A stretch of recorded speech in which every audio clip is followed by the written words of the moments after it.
오늘 드디어 바울과 바나바가 싸워서 갈라지는 내용이 성경에 등장하게 됩니다. 여러분, 제 성경의 그 스토리를 잘 보면 성경에는 싸우는 일이 진짜 많이 나와요. 그렇죠? 그런데 싸우는 일을 자세히 보면 하나님과 하나님을 대적하는 자들이 대립한 상태에서 싸움이 일어나는 것이 일반적입니다. 출애굽기에서 모세가 하나님의 명령을 받아 바로에게 다가가죠. 그리고 이스라엘 백성들을 해방시켜 줄 것을 요구합니다. 그런데 바로가 그것을 들어줍니까? 들어주지 않죠. 그래서 하나님께서 무려 10가지의 재앙을 이 애굽 땅에 허락하시고, 그리고 바로가 결국 두 손 들고 항복하는 거예요. 그래서 이스라엘 백성들이 출애굽하는 역사를 우리는 알고 있습니다. 결국 하나님께서 승리하셨죠. 그리고 열왕기상 18장에 내려가 보면 이 엘리야 선지자가 바알 선지자, 아세라 선지자 850명과 갈멜산에서 전투를 합니다. 이 또한 진짜 하나님이 누구냐? 하나님의 이름을 걸고 각자의 신을 걸고 누가 진짜 하나님인가 결투하는 거잖아요. 제단을 쌓아서 이 소를 각을 떠서 포를 떠서 올리고 막 불을 내려달라고 각자 기도하는 거예요. 그러니까 결국 우리는 결과를 아는 것처럼 이 바알 아세라 선지자들의 기도는 응답되지 않고 엘리야의 기도는 응답돼서 제단에 불이 떨어지고 그들을 모두 죽이는 하나님이 승리하시는 그 역사를 우리는 알고 있어요. 이처럼 대부분의 싸움은 하나님과 하나님을 믿지 않는 자, 그러니까 하나님과 다른 이방신과의 싸움에서 늘 언제나 하나님이 승리하는 은혜로 종결됩니다. 한편으로는 또 다른 싸움이 있어요. 싸움보다 갈등인 거죠. 바울과 베드로가 갈라디아서에서 이방인 전도를 많이 하다가 베드로가 이방인들과 식사를 하는데 유대인들이 찾아왔을 때 유대인들에게 겁을 먹고 이방인들과 식사하는 것을 꺼려합니다. 그러니까 이방인 전도에 앞장섰던 사도들과 이 바울이 베드로에게 책망하는 거예요. 아니 어떻게 이방인들을 전도하고 같이 식사를 하다가 자기 생명 때문에 버리고 도망가느냐, 이러면서 갈등이 벌어지는 거예요. 또 다윗과 이 선지자가, 이 나단 선지자가 책망하는 것들, 이게 보면 잘못했을 경우 죄를 꾸짖는 다툼과 갈등은 벌어지는 이런 역사들도 성경의 여러 곳에서 나타나요. 근데 오늘 바나바와 바울의 싸움은 그동안 우리가 알았던 다툼이나 싸움과는 좀 다르게 하나님의 일을 하는 두 사도, 1차 전도 여행에서 함께 생명을 걸고 복음을 증거했던 이 사도가 심히 다투는 이런 모습을 우리가 보고 있는 거예요. 여러분, 우리 37절을 다시 한번 보겠습니다. 네, 우리 조금 더 이렇게 내려가 보면 이렇게 37절부터 39절 보면 무엇로 싸웠느냐? 바나바는 마가라는 요한을 데리고 가자. 바울은 싫다. 데리고 가는 게 맞지 않다. 이것 때문에 심히 싸우는 거예요. 바나바와 바울이 선교를 하지 않겠다고 싸우는 게 아니에요. 나는 못 가겠다. 너나 가라. 이제 너하고 헤어지자. 두 사람의 갈등이 아니에요. 마가 요한을 데리고 가느냐 마느냐, 이것 때문에 다투고 있는 거예요. 2차 전도 여행을 이미 같이 가기로는 동의했습니다. 그러니까 하나님의 일을 위해서 함께하는 것은 동의했는데 한 사람을 데리고 가느냐 마느냐, 이것 때문에 다투는 거예요. 너무 이례적이죠. 바울과 바나바는 하나님의 일을 반대하는 세력이 아니라 한 마음을 이루고 있는데 서로 마음이 맞지 않았어요.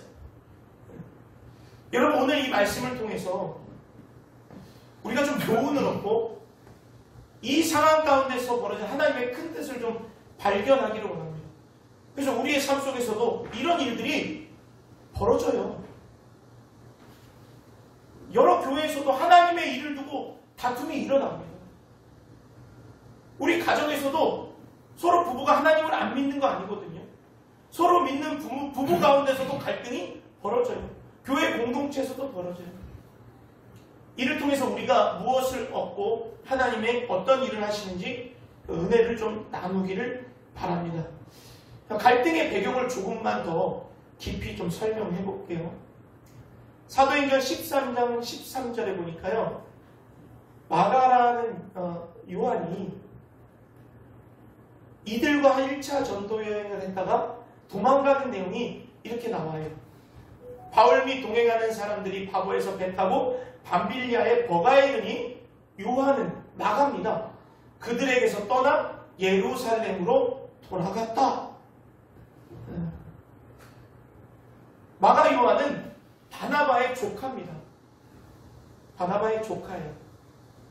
조카이기 때문에 나이가 조금 어립니다. 젊은이에요. 근데 젊은 청년이 사도들과 함께 전도 여행을 간다는 것 자체만으로도 기특한 거 아니에요? 요즘에 누가 선교 갑니까? 누가 굳은 일 하겠어요? 어찌 보면 마가 요한은 선교 여행을 간 것, 따라간 것조차 그 이유만으로도 칭찬을 받아야 하는데 왜 예루살렘으로 갔느냐? 여러 성경학자들이 이렇게 추측하는 거예요. 이 밤빌리아 버가라는 지역에 타우루스 산맥이라는 험한 지역이 있는데 선교 나갈 때 그 산을 넘어가야 됩니다. 그러니까 선교할 때 너무 힘들어 보이는 거예요. 지금까지도 힘든데 저 산맥을 보니까 무섭고 지치고 너무 여정이 험난할 걸 생각하니까 가기가 싫었던 거예요. 그리고 그때 힘들다 보니까 부모님과 가족이 생각나서 예루살렘으로 도피했다라고 보는 견해가 있습니다. 또 하나는 사도 바울의 성격은 어때요? 열정적이고요. 직선적이에요. 리더십이 있어요. 그러다 보니까 이 이방인들의 전도를 할 때 어린 마가 요한이 봤을 때는 너무 독단적이고 이 리더십이 자신의 어떤 자신이 견딜 수 없는 이런 뭐라고 해요? 권위적인 것 때문에 같이 가기가 어려웠다라고도 말합니다. 또 어떤 신학자들은 너무 이방인 전도만 하니까 유대교적 배경을 가지고 있는 이 마가 요한이 신학적으로도 맞지 않다라는 이야기도 합니다. 이유가 어찌됐던 이 배경, 마가 요한이 1차 선교 여행에서 예루살렘으로 간 것 때문에 다투게 된 건데, 그러면 바나바의 입장과 또 바울의 입장을 우리가 좀 더 한번 살펴봐야 돼요. 그럼 바나바의 입장은 뭔데 이렇게 떠나보낸 마가 요한을 다시 데리고 가자 하였는가? 이거는 조금 둘의 성격의 차이에서도 나타나요. 그래서 이들의 성격을 좀 분석해 보니까 저는 MBTI를 잘 몰라요. 청년들이 한번 생각해 보세요. 바나바의 MBTI는 ISFJ에 가깝대요. ISFJ는 어떤 거예요? 조금 내성적이고 감정적인 거예요. 뭐 어떤 거예요? ISFJ가 내성적이고 좀 포용적이고 공감해주고 이러는 스타일인가 봐요. 이 바나바의 이름 자체는 위로의 아들이라는 의미가 있습니다. 그래서 이 바나바는 격려하고 위로하고 이 마가 요한을 포용해서 한 번 더 기회를 주고 싶었던 거예요. 이 바나바의 입장이 틀린가요? 맞잖아요. 그럴 수 있잖아요. 그래서 바울에게도 처음부터 다투진 않았을 거예요. 우리 요한 한 번 더 기회 주고 데리고 가자. 성격상 처음부터 야 나가 데리고 가야 돼 이렇게 했겠습니까? 그렇게 하진 않았을 겁니다.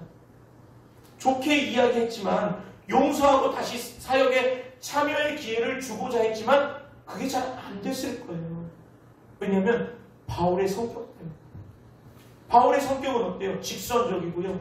독단적이고요. 열정이고요. 결단이 일어나면 그냥 앞으로 직진하는 성격이에요. 그러다 보니까 이 마가 요한이 밤빌리아 버가에서 도망갔다는 것 자체에 자신들을 버렸다라고 보는 거예요. 아니 어떻게 끝까지 책임을 지지 않고 도망갈 수가 있냐? 우리와 함께 가기를 싫어하는 거기 때문에 책임도 없고 무책임하고 능력도 없고 저런 사람을 데리고 가면 사역에 걸림돌이 된다. 없는 것이 차라리 사역에 더 유익하다라고 결정하는 거예요. 여러분, 여러분들의 생각은 어떠세요? 바나바가 맞는 것 같아요? 바울이 맞는 것 같아요? 한번 표해볼까요? 나는 바나바다. 바울이다. 어찌됐든 간에 바나바의 말도 틀리지 않습니다. 그렇죠? 한 사람이 실족했다면 보듬어주고 이끌어주고 용서도 해주고. 근데 바울의 입장도 틀리지 않아요. 어떤 일을 할 때 특별히 목숨을 내걸고 해야 되는 사역 가운데 조금의 리스크도 줄이면서 가는 것이 사역에 있어서 열매를 맺을 수 있는 합리적인 거예요. 둘 다 잘못됐다고 볼 수는 없습니다. 결국 이것 때문에 서로의 주장을 다투다가 심히 다투고 바나바는 마가를 데리고 구르브 섬으로 떠났고 바울은 실라를 데리고 수리아와 길리기아로 떠나게 됩니다. 그런데 희한한 건요. 우리 생각의 입장에서 누군가가 다퉈서 갈라졌다면 결말이 어떤 잘한 곳에 있어서 열매가 커야 맞아. 내가 이때 마가를 데리고 가는 게 아니었어. 바울을 따라갔어야 돼. 바울의 사역이 컸다면 바나바가 이런 생각을 했었어요. 또 한편으로는 바울의 사역이 주춤했다면 바울의 성격 때문에 바울의 사역에 걸림돌이 되었다면 내가 바나바 말을 듣고 바나바와 동행하는 게 맞았을 텐데. 이런 생각을 해서 서로의 잘못을 판단하고 어떤 결정에서 다음에 그런 결정을 하지 않도록 경험으로 토대의 바탕을 삼을 텐데 41절을 보니까요. 바나바와 바울의 사역에 서로 교회가 심히 든든히 견고하여 지더라. 이것은 바울의 사역만 견고해진 것이 아니라 바나바의 사역도 견고해지고 바울의 사역도 견고해졌다는 거예요. 그럼 우리는 이걸 어떻게 받아들여야 해요? 여러분 상황적으로 보면 바나바와 바울의 싸움은 옳지 않습니다. 종교 지도자들이잖아요. 싸우는 게 옳습니까? 여러분 교회에서 다투는 게 옳습니까? 옳지 않습니다. 서로 사랑하고 서로 아껴줘야 되고 협력해야 되고 뿐만 아니라 이 둘은요 2차 전도 여행을 같이 가기로 했어요. 그리고 이미 모든 공동체 가운데 예수 그리스도의 복음을 위해서 생명을 아끼지 않는 목숨을 같이 한 전우라고요. 전우. 근데 싸우는 것은 옳지 않아요. 더군다나 이들은 성령 충만하다고 말합니다. 성령 충만한 사람이 싸우는 게 맞아요? 아니죠. 어떻게 성령 충만한데 싸울 수 있겠습니까? 그리고 무엇보다 이들은 교회에 덕을 세워야 되는 위치예요. 아무리 서로의 의견의 차이가 있다 하더라도 좋은 방향으로 풀어가야 하는데 아니 어떻게 이렇게 심히 다퉈서 갈라질 정도로 다툴 수 있겠습니까? 특별히 바나바는 외향적인데 얼마나 화가 났으면 얼마나 자기의 고집도 부렸으면 심히 다퉜다고 말합니까? 여러분 오늘 우리가 이 모습을 통하여서 첫 번째 이 교회에 이 두 사람의 모습을 통해서 교회에서는 다툼은 옳지 않다는 것을 볼 수 있어요. 교회에 덕을 세워야 돼요. 그리고 우리 스스로가 모범적인 교회가 되기 위해선 성령 충만한 사람은 그렇게 하면 안 됩니다. 성경적으로도 옳지 않습니다. 교회는 어떤 교회여야 되는 거예요? 화평해야 되는 거예요. 마태복음 5장 9절에 예수님이 이렇게 말했어요. 화평하는 자에게는 복이 있나니 그들이 하나님의 아들이라 일컬음을 받을 것이라. 우리는 예수님의 복음으로 하나님의 자녀가 되었죠. 여러분 다 구원 받으셨죠? 하나님의 자녀시죠? 그럼 뭐 해야 되는 거예요? 교회는 화평. 성경적으로도 이들의 싸움은 옳지 않은 거예요. 교회는 어떤 곳이에요? 서로 부족함을 채워주고 세워주고 덕을 세워나가야 되는 거예요. 로마서 14장 19절. 그러므로 우리가 화평의 일과 교회는 먼저 화평해야 돼요. 그 다음에 서로 덕을 세워주는 일을 힘쓰라니. 여러분 어떤 일을 하든 간에 교회는 덕이 있어요. 내가 주장하는 일이 맞을 수도 있어요. 그리고 상대방이 주장하는 일이 틀릴 수도 있어요. 내가 옳고 상대방이 틀릴 수도 있어요. 내 말이 맞다 하더라도 다투면 안 돼요. 덕을 세워야 됩니다. 방법 가운데 덕이 있어야 돼요. 아무리 내가 옳다 하더라도 교회에 덕이 되지 않으면 잘못된 거예요. 세 번째, 교회는 어떤 일이 있어야 되는 거예요? 교회는 용서하고 화해하는 곳이에요. 먼저 예수님이 우리를 용서하셨잖아요. 누가복음 17장 3절 4절에 형제가 너희에게 죄를 범하거든 몇 번이요? 7번. 7번이 1, 2, 3 이게 숫자인가요? 완전한 수예요. 언제까지? 끝까지 용서해요. 그리고 하나님께 맡깁니다. 나한테 또 잘못했어. 용서해요. 하나님 아시지요.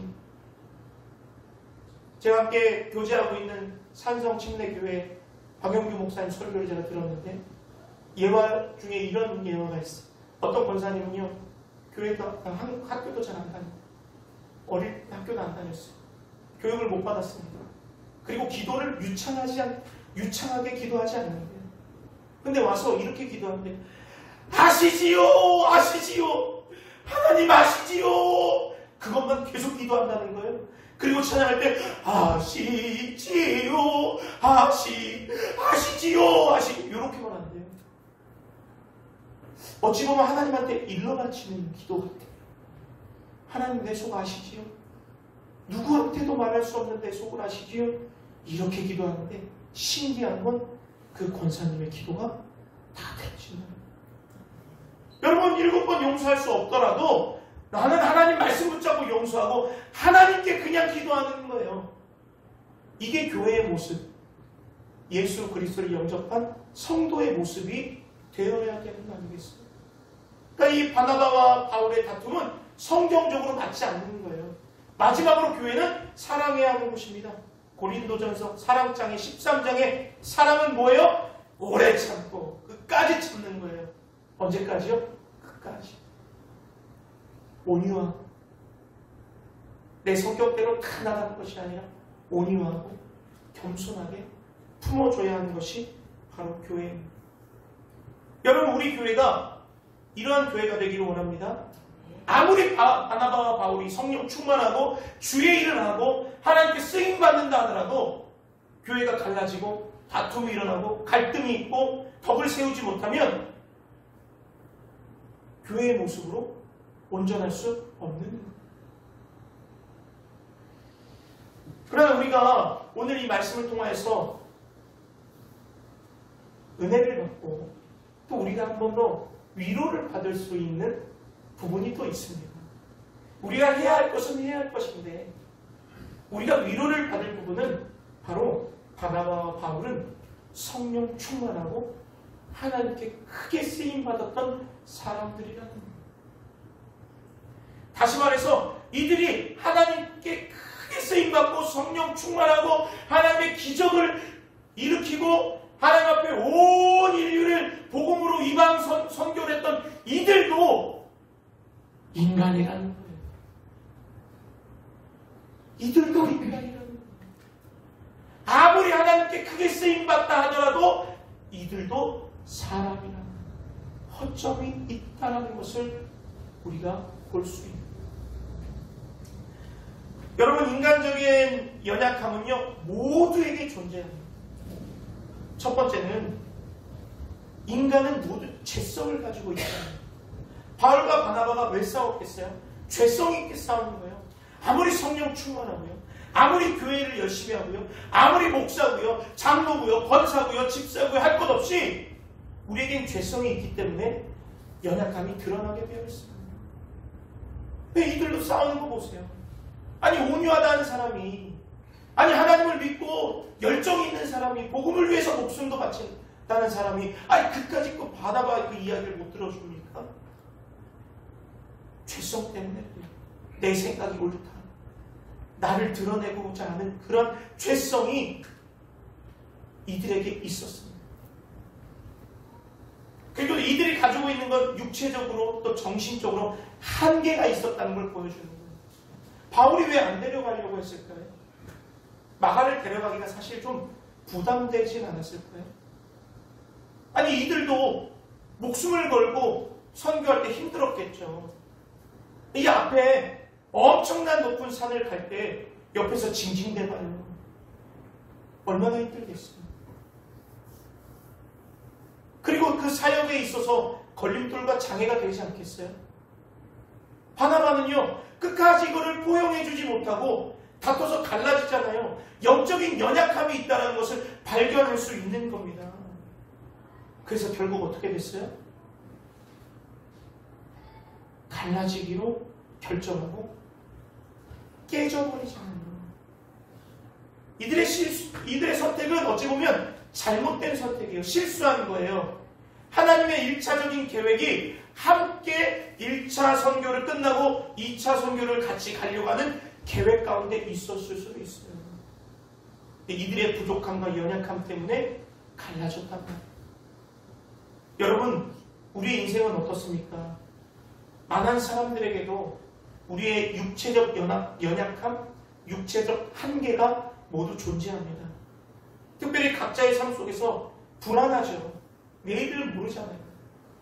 한편으로는 너무 긴 터널을 지나갈 때 우울감마저 나타납니다. 그리고 내 뜻대로 되지 않으면, 내가 계획한 대로 되지 않으면 스트레스 받는 거예요. 이제 좀 살만한데 또 문제가 생기면 포기하고 싶은 거예요. 특별히 지금 이 세상은요, 얼마나 빠르게 변합니까? 내가 맞다고 생각했는데 세상이 바뀌어버리면 그동안 내가 했던 경험과 어떤 그 방향성이 완전 달라지니까 도태되어버릴 것 같은 생각도 있어요. 그런 것들이 우리를 심히 압박하는 것은 사실입니다. 경쟁은 치열해지죠.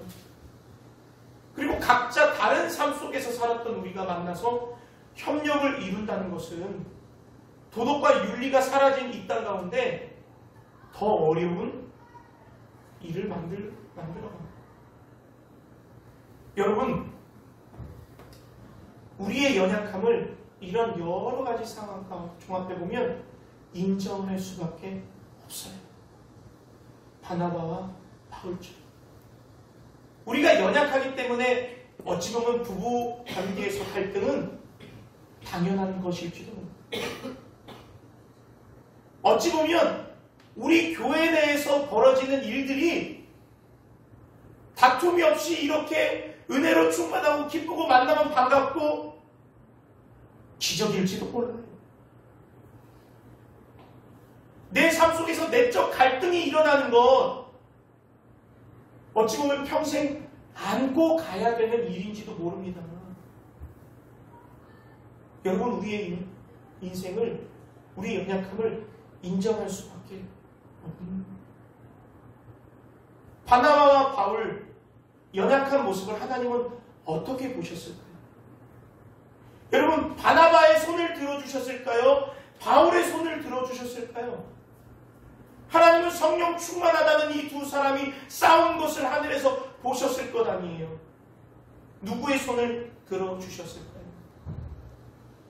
결론적으로 말씀드리면 하나님은 누구의 편도 들어주지 않으시고 모두를 들어서 하나님의 일을 하셨습니다. 할렐루야. 하나님의 계획은 바울과 바나바를 다시금 묶어서 보내실 계획을 가지고 있었을지도 모르지만 이들의 연약함 속에 발생한 갈등은 갈라지는 결과를 만들었어요.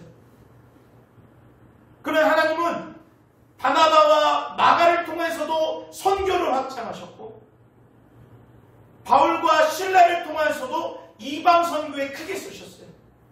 그래서 각 교회가 든든히 서가고 더 넓은 지역으로 복음이 퍼져나갈 수 있도록 하나님은 계획을 바꾸셨다. 오늘 제목처럼 하나님은 종들의 갈등을 기회로 더 큰 그림을 그리기로 결정하시고 계획을 수정하셨다는 겁니다. 여러분, 우리의 삶 속에서 갈등이 일어날 수 있습니다. 그러나 우리의 계획, 우리의 인생이 중요한 것이 아니라 하나님이 우리를 통하여서 일하시는 주권을 인정하며 나아갈 때에 하나님의 선하신 계획이 이루어질 수 있다는 것을 잊지 마시기 바랍니다. 여러분, 우리의 실패나 연약함조차 하나님의 계획 가운데 있습니다. 우리는 연약함을 모두 압니다. 하나님이 모르시겠습니까? 하나님이 우리를 창조하셨는데 모르시겠어요? 우리의 연약함과 갈등과 실패를 아시지만 여전히 우리를 은혜로 대하시고 그분의 사역 가운데 우리를 사용하신다는 건 하나님의 놀라운 사랑과 은혜라고밖에 표현할 수 없습니다. 완벽하지 않아도 하나님 우리를 사용하세요. 여러분, 이 지도 한번 보시겠어요? 좀 크지 않지만 그냥 모습 속으로만 좀 보세요. 이 지도는 무엇이냐면 저희 교회 지금 현재 위치에서 음성평화 침례교회까지 가는 거리를 네이버 지도로 검색을 해봤습니다.